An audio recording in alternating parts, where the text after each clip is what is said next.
Praise the lord.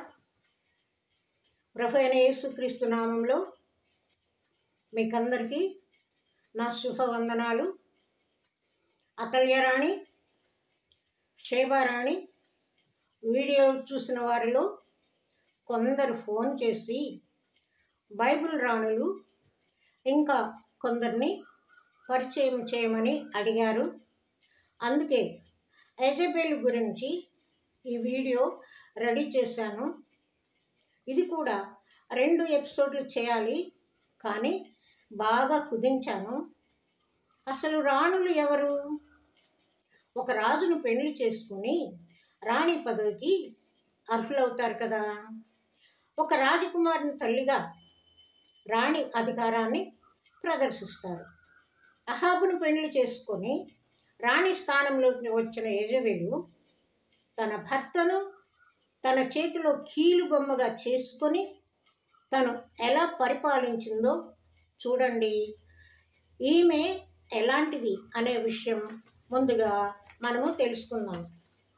పరమ దుర్మార్గురాలు, అతి క్రూరమైన మనస్తత్వం కలది, గర్విష్టి, హంతకురాలు, చిల్లంగి పనులు చేసేది, కుట్రలు, విగ్రహారాధన, మోసం, ఇవి ఈమె మనస్తత్వం.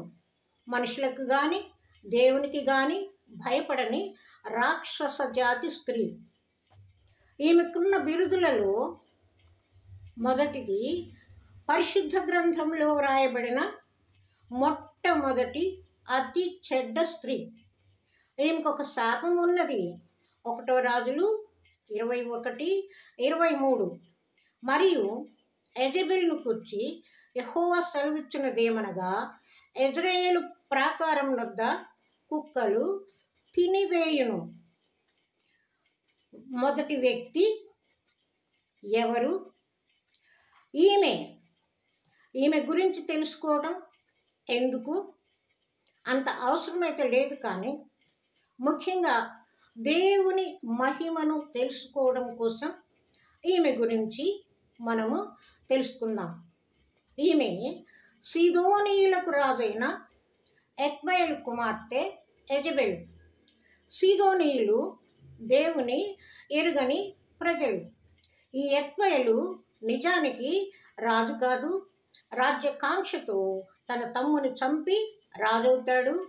ఈయన పుట్టిన యెజబెలు తన దారికి అడ్డు వచ్చిన అనేక మందిని, అమాయకులను చంపి తండ్రికి తగ్గ కూతురు అనిపించుకుంటుంది. రెండవ వ్యక్తి అహాబు. ఈయన రాజు.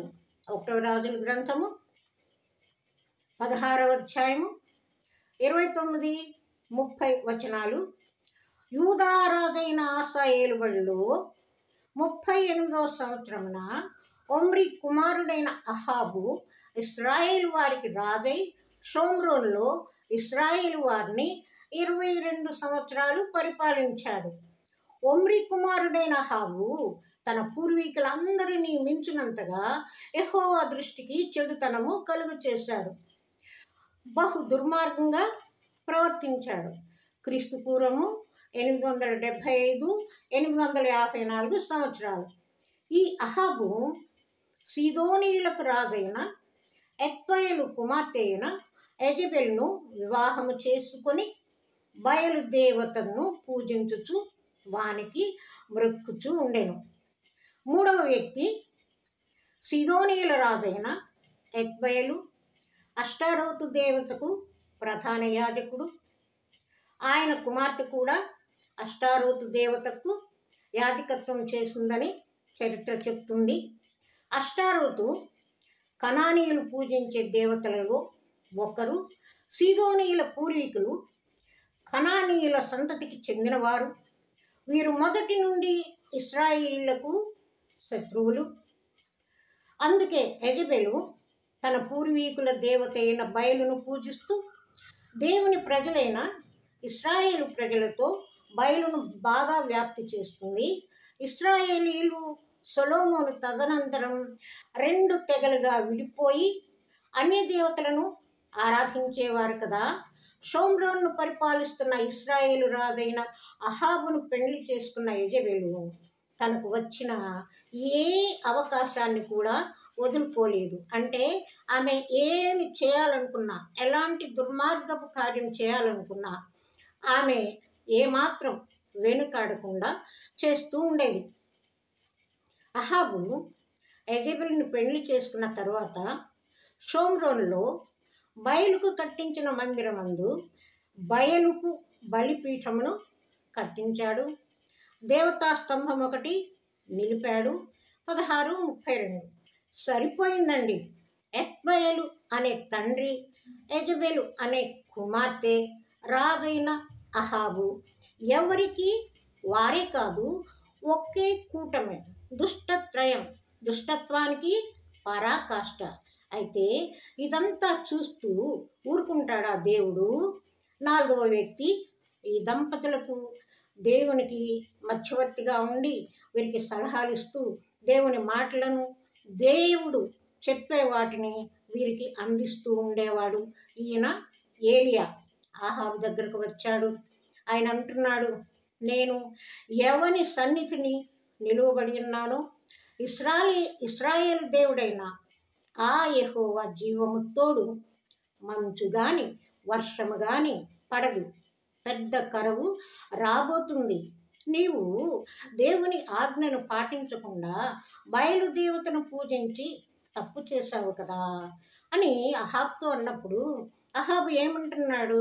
18:17 అహాబు ఏలియాను చూచి, ఇశ్రాయేలును శ్రమ పెట్టువాడవు నీవే కావా అని అతనితో అనగా, అప్పుడు ఏలియా ఏమంటున్నాడు?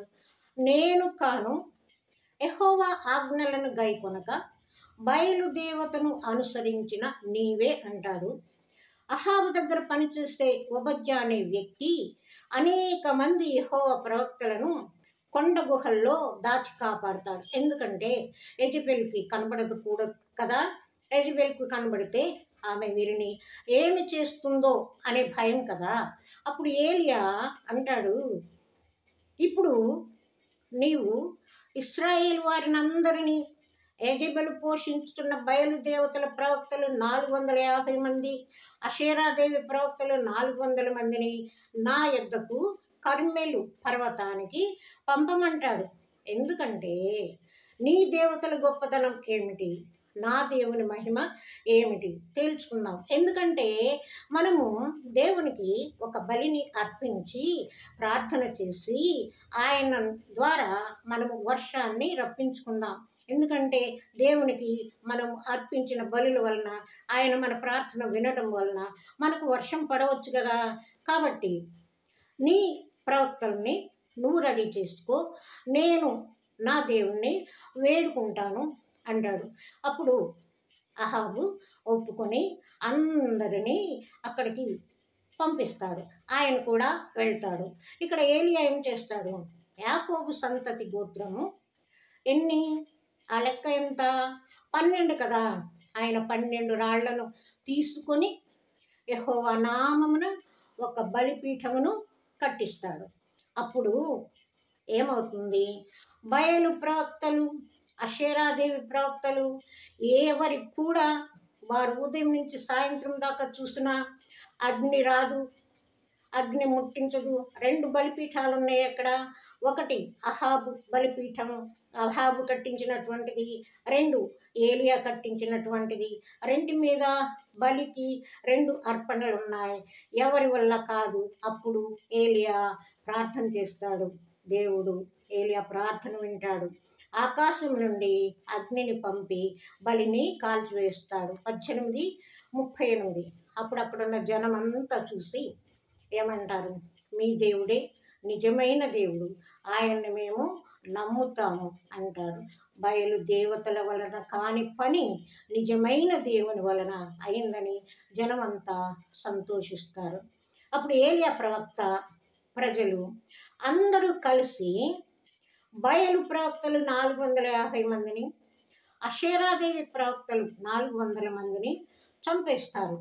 ఏలియా ప్రవక్త ద్వారా అంత గొప్ప శక్తి గల దేవుని చూసి కూడా యెజబెలు మారదు, మరి అహాబు మారడు, వాళ్ళ మూర్ఖత్వం మారదు, వాళ్ళ ప్రవర్తన మారదు, వాళ్ళ ఆలోచనలు మారవు.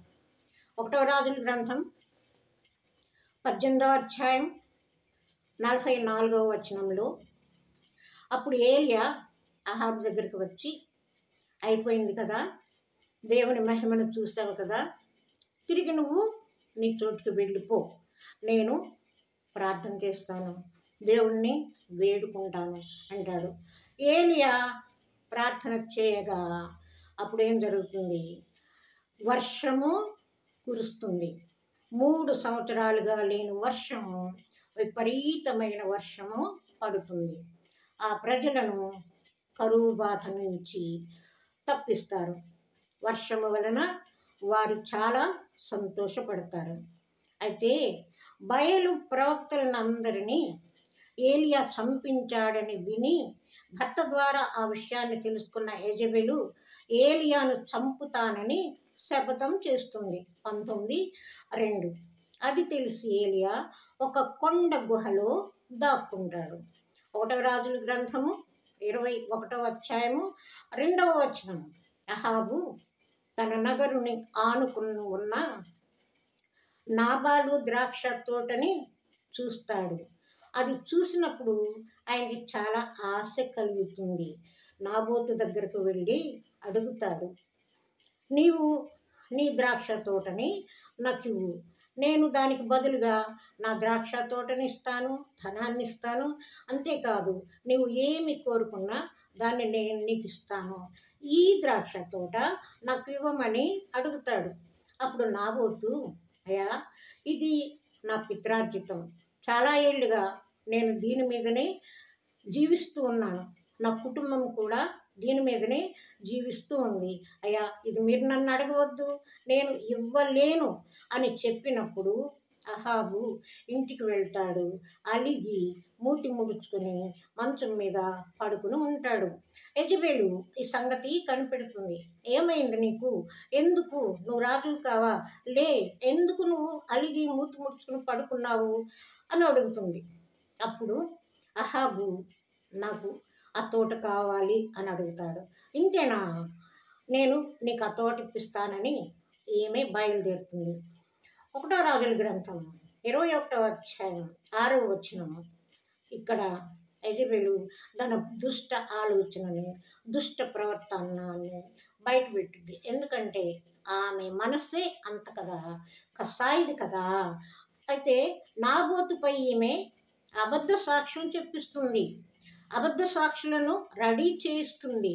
అక్కడ నాబోతు గెలవలేకపోతాడు. అప్పుడు నాబోతుని రాళ్లతో కొట్టించి చంపిస్తుంది. తన రాక్షసత్వంతో అమాయకుడైన నాబోతు చనిపోతాడు. 21:19. ఏ స్థలమందు కుక్కలు నాబోతు రక్తమును నాకెనో ఆ స్థలమందే కుక్కలు నీ రక్తమును నాకునని ఏలియా అహాబుని శపిస్తాడు. ఇది అహాబుకున్న శాపం. 21:23. మరియు యెజబెలును గూర్చి యెహోవా శాపము, యెజ్రెయేలు ప్రాకారం వద్ద కుక్కలు యెజబెలును తినివేయును, ఆమె రక్తమును నాకును. ఈ ఇద్దరికి కూడా ఒకే రకమైనటువంటి శాపాలు వచ్చినాయి. అందుకే పట్టణమందు అహాబు సంబంధికులను కూడా కుక్కలు తినివేస్తాయి. ఈ దుష్టరాణి తన భర్తను ప్రేరేపించినందుకే కదా అహాబుతో పాటు ఆయన సంబంధికులు కూడా శపించబడ్డారు. ఆ తర్వాత కొంతకాలానికి దేవుని వాక్కు ప్రకారమే సిరియాతో జరిగిన యుద్ధంలో అహాబు చనిపోతాడు. 22:35. అతని శవాన్ని రథంలో తీసుకువస్తూ కొలనులో దాన్ని కడుగుతూ ఉన్నప్పుడు కుక్కలు వచ్చి అతని రక్తాన్ని నాకుతాయి. ఎలీషా ప్రవక్త ద్వారా పట్టాభిషిక్తుడైన యెహూ యెజబెలు నివసిస్తున్న చోటికి వస్తాడు. యెజబెలు కుమారుడు ఎదురు వెళ్ళి యెహూను చూచి 2వ రాజులు 9:22 సమాధానంగా వస్తున్నావా అని అడుగుతాడు. ఆయన ఏమని సమాధానం ఇస్తున్నాడో చూడండి.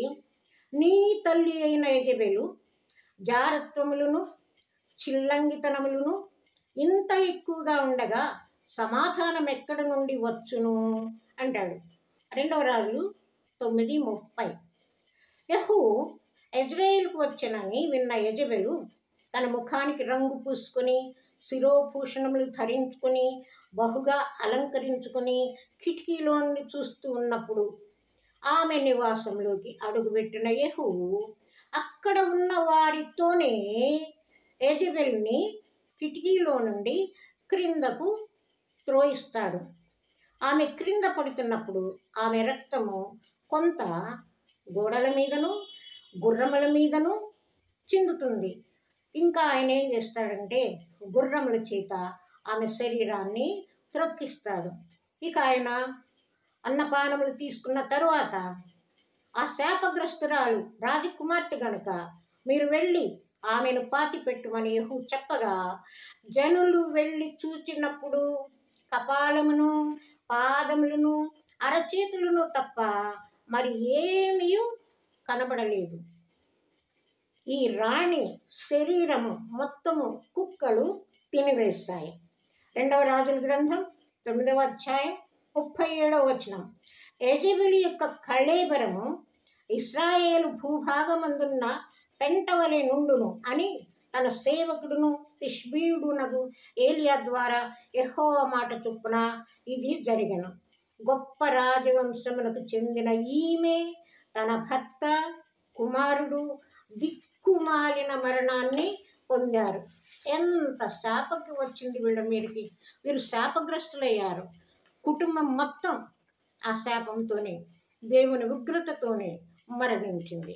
1 రాజులు 21:23 వాక్యము అక్షరాల నెరవేరింది కదా.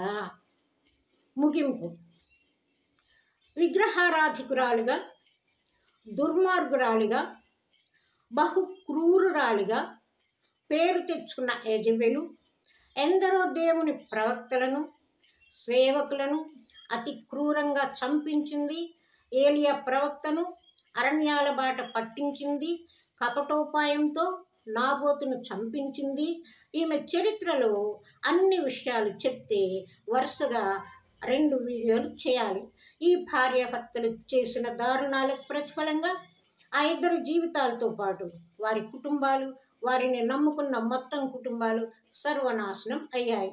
అందుకే ప్రతి ఒక్కరూ మానవత్వంతో సాటివారి ఎడల సహోదర ప్రేమతో నిజమైన దేవుడైన యేసయ్య ఎడల పరిపూర్ణమైన భక్తి విశ్వాసాలతో జీవించాలి. అప్పుడు మన జీవితాలు దేవునిలో 100 ఫలిస్తాయి. పరలోకపు వారసత్వాన్ని పొందుకుంటాము. ఈ యెజబెలు కుమార్తె అతల్య 2 భాగాలుగా వీడియో ఉంది. చూడని వారు చూడండి.